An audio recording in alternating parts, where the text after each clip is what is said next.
Hai, welcome back to my YouTube channel.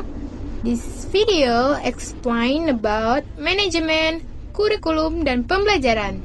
So, let's to topic.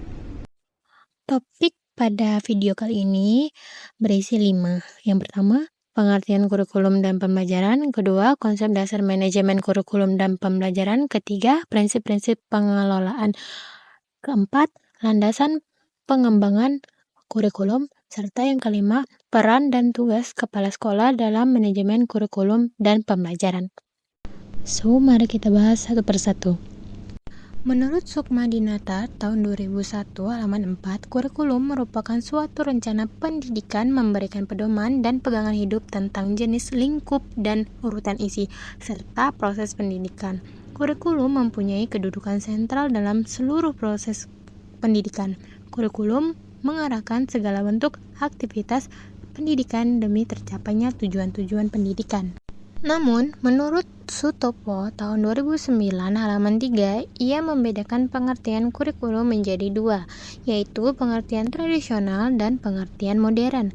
Yang pertama, pengertian tradisional kurikulum adalah sejumlah pelajaran yang harus ditempuh oleh peserta didik untuk kenaikan kelas atau ijazah. Yang kedua, pengertian modern kurikulum adalah suatu proses pendidikan yang direncanakan dan dilaksanakan untuk mencapai sejumlah tujuan pendidikan tertentu. Selanjutnya ada pengertian pembelajaran. Pembelajaran adalah serangkaian kegiatan yang meliputi perencanaan, pelaksanaan, dan penilaian untuk mengoptimalkan proses belajar mengajar di kelas. Ini mencakup pengaturan lingkungan belajar, penggunaan metode dan strategi pembelajaran yang tepat, serta pengelolaan interaksi antara guru dan siswa untuk mencapai tujuan pembelajaran yang telah ditetapkan. Berikut ada sistem kurikulum.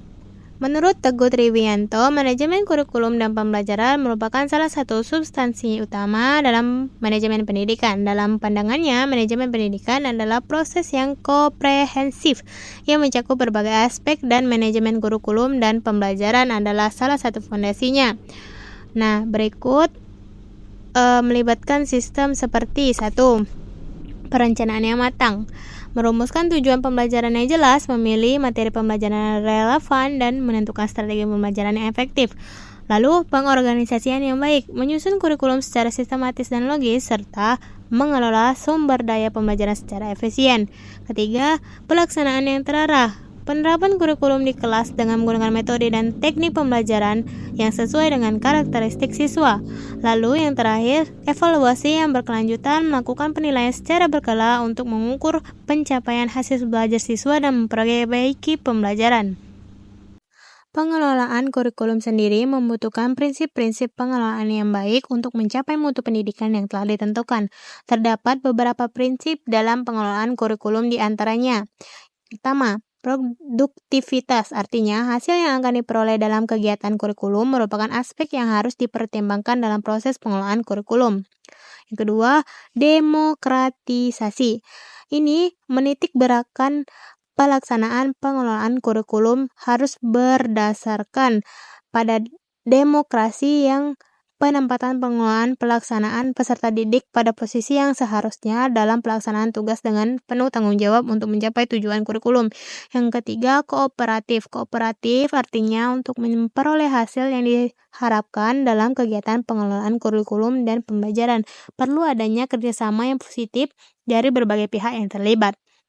Yang keempat, ada efektivitas. Efektivitas merupakan indikator keberhasilan suatu organisasi pendidikan dalam mencapai tujuannya. Akan tetapi, efektivitas tidak melibatkan biaya yang telah dikeluarkan untuk mencapai tujuan organisasi pendidikan tersebut. Yang ketiga, yang terakhir, efisiensi berarti semua kegiatan manajemen kurikulum dan pembelajaran dilakukan dengan perencanaan yang hati-hati, sehingga bisa memperoleh output berkualitas baik dengan harga yang relatif murah. Dengan efisiensi juga berarti bahwa manajemen kurikulum dan pembelajaran hendaknya dilakukan dengan sebaik-baiknya sehingga dapat mengurangi pemborosan. Menurut Sutopo dan W. Sumanto tahun 1991, mereka menyebutkan 3 landasan pengembangan kurikulum sebagai berikut. Yang pertama, landasan filosofis. Ini meyakinkan apa yang seseorang pikirkan sebagai suatu kebenaran merupakan sesuatu yang penting dalam proses pendidikan, karena pendidikan yang terpenting adalah penanaman nilai-nilai. Yang kedua, landasan sosial budaya. Perkembangan masyarakat memerlukan kajian dalam untuk menentukan kurikulum. Bukan berarti semua harus masuk dalam kurikulum, tetapi perlu seleksi apa yang patut dan tidak patut untuk disampaikan kepada peserta didik. Yang terakhir, landasan psikologi. Psikologi ini berkenaan dengan perilaku manusia. Penerapan dalam pengembangan kurikulum berkaitan dengan psikologi belajar. Adapun peran dan tugas sebagai kepala sekolah dalam manajemen kurikulum dan pembelajaran. Pertama, peran kepala sekolah. Sebagai seorang pemimpin pembelajaran yang visioner dan teladan, kepala sekolah berperan sentral dalam mengembangkan kurikulum yang relevan, melakukan supervisi, dan memberikan umpan balik konstruktif, motivasi guru untuk terus meningkatkan kompetensi, menyediakan sumber daya dan fasilitas yang memadai, serta mendorong inovasi pendidikan demi meningkatkan mutu pembelajaran di sekolah.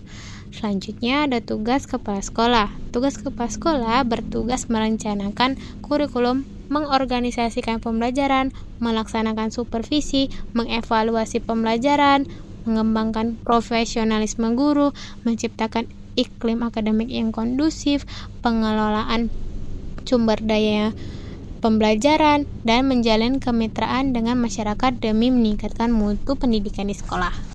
So, kesimpulannya adalah kurikulum sebagai rencana pendidikan memegang peranan sentral dalam pengarahan seluruh aktivitas pendidikan.